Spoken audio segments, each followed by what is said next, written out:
Attacking the castled king is no easy task.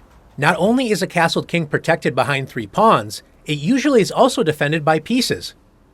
One way to attack a castled king is by sacrificing a piece.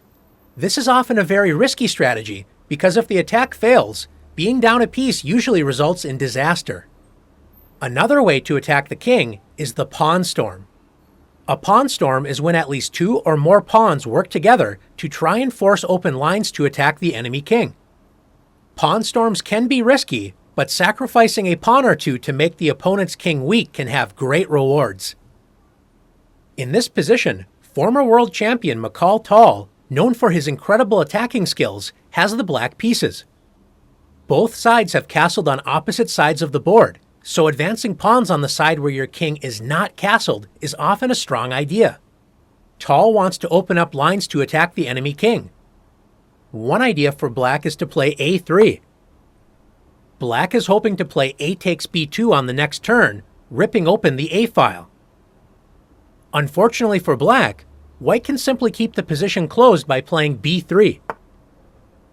When black does not have a good way to open up the position against the enemy king. In the game, Tall played the powerful move b3. One thing to remember about a pawn storm is that not only do you want to remove your opponent's pawns from a file, you also want to remove your own pawns to open up lines for attack. b3 attacks both the c2 and a2 pawns, which means a file will be forced open no matter what white does. White allows the c file to be open with c takes b3. And after a takes b3, white now plays the losing move. When defending against a pawn storm, you want to keep as many lines closed around your king as possible. White should have played a3.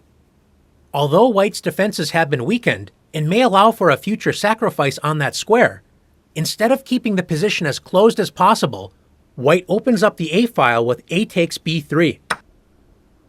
Now that the c and a files are open for black's major pieces to use for attack, Tall finishes the game in brilliant fashion, starting with the incredible move bishop e2. Tall sacrifices the bishop in order to open up the c file. We'll see why this matters after queen takes e2. Black threatens checkmate with queen a5. Tall sacrificed the bishop to open up the c file, so black's rook on c8 prevents the white king from easily escaping the checkmate attack. White tries to block the c file with rook c3, but Tall's powerful attack continues after queen a2 check, king c2. Notice the b2 pawn is now pinned to the white king, so black forces the white king up the board with rook takes c3 check. After king takes c3, Tall sacrifices a second bishop with bishop b4 check, attracting the king to the deadly b4 square. If white refuses the sacrifice and plays king c2, black finishes the game quickly with rook c8 check. Since king d3 allows queen takes b3 checkmate, white is forced to play queen c4. When black destroys white's defenses after rook takes c4 check, b takes c4, and queen takes c4 check, followed by capturing the light-squared bishop with check. In the game, white accepted the sacrifice with king takes b4.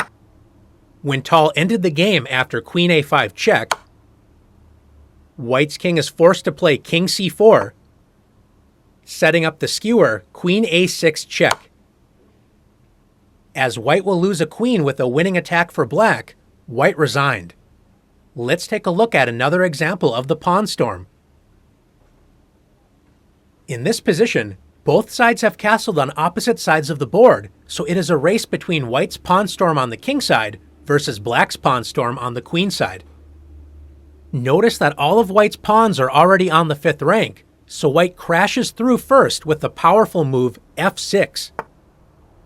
Black does not want to open up the g file after g takes f6 and g takes f6, so black tries to keep the position as closed as possible with bishop f8. White could open up the f file with f takes g7, but white wants to do more damage with the pawn storm and plays g6. The pawn storm crashes through, ready to rip open lines in front of the black king.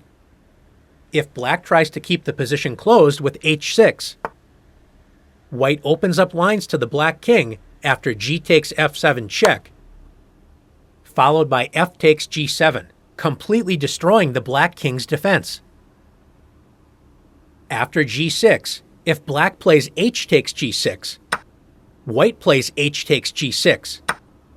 The h-file is opened, and white is already threatening rook h8 check, followed by a quick checkmate after queen h2.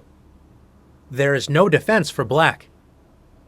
Finally, if black plays f takes g6, black's defenses are overwhelmed after f7 check, king h8, h takes g6.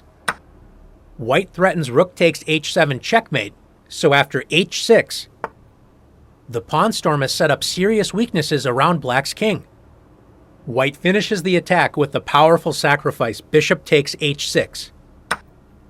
The h-file is opened, so black cannot allow white to move the bishop and discover a check against the king. So after g takes h6, black is checkmated after queen f6 check, bishop g7. Now that the bishop is pinned to the king, white ends the game with rook takes h6. Checkmate.